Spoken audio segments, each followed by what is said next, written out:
Howdy friends, welcome back to the Outpost. In today's video I'm going to be sharing with you the best practices to surviving when the grid goes down. Now we all live in an uncertain time these days between the economy and societal breakdown and stuff.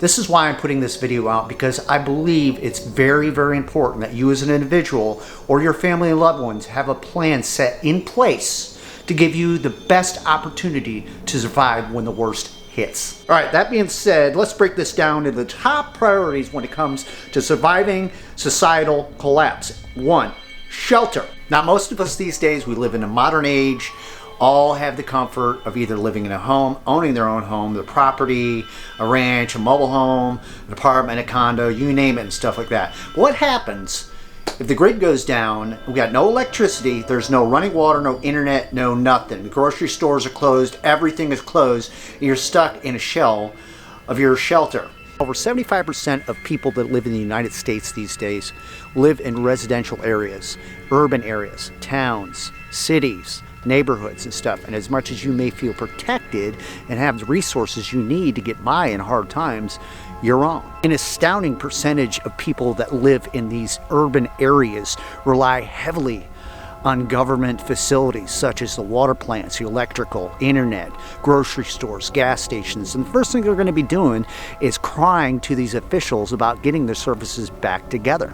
And when this falls on deaf ears because there is no more society to help you with, all of a sudden a panic ensues and bad things such as looting, breaking in, stealing, all this other stuff, and you find yourself in a position that you should have already thought about a long time ago. I myself personally set out on a mission about 3 years ago to try to become as self-sufficient as possible. Found myself some rural land in the middle of nowhere in Kentucky, built myself an 865 square foot building, which is a cabin, by hand, by myself, which accommodates the look of just nothing more than a metal building, but it's much more than that. While you folks in town are sitting and panicking and wondering what to do and there's no one coming to help you and stuff, I planned ahead, built myself a sustainable off-grid cabin. Even though I enjoy electricity and water and stuff like that, it is sustainable for me in times where the grid goes down and I have a way to survive its comfort, even when people don't. Not to mention the security of the darkest, deepest forest and woods you could even imagine, where I've managed to put almost a half a dozen survival shelters in strategic areas that will survive if I've got to get out. Number 2, water supply. Water is the #1 life-giving form to every creature on the planet Earth.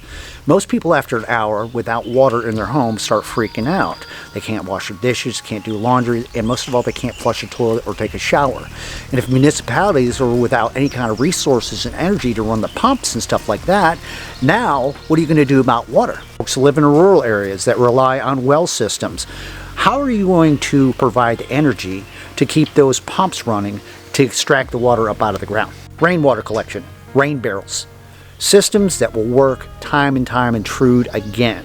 Some areas and regions won't allow you to do so for their various reasons, whatever they are, and especially live in a crowded area such as a city, it's almost impossible to be able to do that. If you are able to do this kind of thing, you can distill it, you can purify that water and store it, you have endless water. Thus the importance of being able to secure yourself somewhere not so much off the grid, where you have the capability of collecting natural water. I've been very blessed to have multiple spring-fed creeks, not to mention natural springs in this area. There are unlimited supplies of water to take care of what I need to survive. Next, and this is a really big one, having a reliable and sustainable food source. Those of you folks out there that think you got it all together, you got the deep freezers full of meat and all that other stuff, well, guess what? Remember, we don't have any electricity, have no means and stuff like that. So you're going to have to hurry up and eat up all these goods and stuff like that before they go bad. That's not sustainable. Most of you folks out there have some sort of a pantry.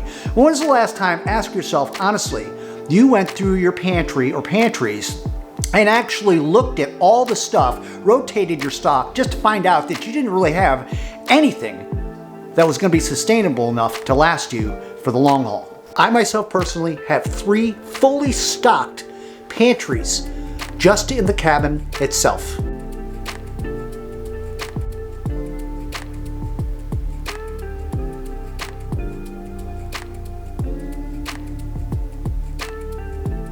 Sustainable items such as canned goods, soups, vegetables, canned meats, and all that other good stuff that are going to last a long, long time and can take away those hunger pains in your belly when it counts the most.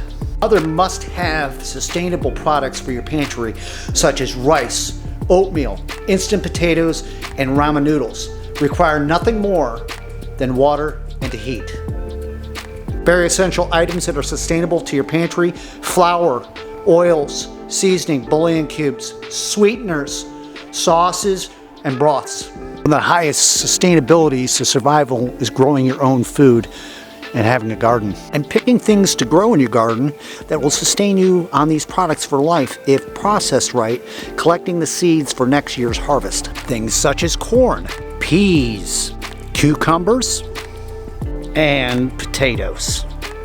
Having the ability, the opportunity, the land to grow your own vegetables and fruits is one of the highest sustainable food sources that you can have. If you can successfully harvest your own food in Mother Nature's own backyard, then you have the opportunity to do canning, or you can build a root cellar, but in my case, I like to dehydrate food. Yummies like peas, red peppers with jalapeno, corn, celery and carrots, potatoes, and even a hamburger. All homegrown, sustainable food goods that I can process, requiring nothing more than water and some seasonings. Not to mention thousands and thousands of acres of woodlands that can provide me hunting, such as squirrels, rabbits, deer, every kind of thing that you can think of that's in these woods and they're all my carnivore proteins that I can add to my sustainable diet to survive when things get hard. Next, energy sources to allow you to heat your home, cook your food, and everything else that's needed to survive. A generator. In this case, I have a dual fuel generator, operates on fuel as well as propane, which can get you out of a pinch for a period of time depending on how much other resources you have to keep this running and keep the lights on in your home. A supply of non-ethanol fuel so we can run that generator if we need to, or other things. Full propane cylinders. They can also help heat certain things in your home if you have a propane heater or a fireplace or even your cooking stove. Propane. Firewood. Big resources. I've got all those woods, a lifetime, a resource of firewood to make fires, to heat yourself, as well as to cook food. Charcoal and a charcoal grill for cooking foods, not to mention implements such as little propane, butane stoves, which I can heat up a meal anytime I need to. Also a smoke shack, which I can take my meat, and we've got areas where we can hang and we can smoke our foods. This is a cedar smoke shack, as well as an area down there I can put wood and burn it on the grill and to cook foods as well. All self-sufficient. Not to mention small little camp stoves that are operated with propane and some pots and pans that'll fit on top of that stove to cook whatever it is you want to eat, or to boil food and rehydrate some of your goods. Last but not least, best practices for survival when the grid goes down is protection. None of the survival tips that I've given you today are going to do any good if you don't have a way to protect you and your family. Ways to hunt long distance, ways to protect yourself at short proximities, or even self-defense. Now, by getting into this mindset of survival when the grid goes down, don't be that guy that walks around and tells everybody your business. They don't need to know about any of this stuff, because if they do, you are going to become a target. Walk softly and carry a big stick, as they say, and just know that you are confident in your heart, in your mind, that you prepared yourself and put yourself in the best situation for you and your family to survive. In conclusion, we may never live to see the day where any of this kind of survival situations comes into play, but I'd rather have it and not use it than to need it and it's not there. And when people finally figure out what's going on and they wake up, it's going to be too late.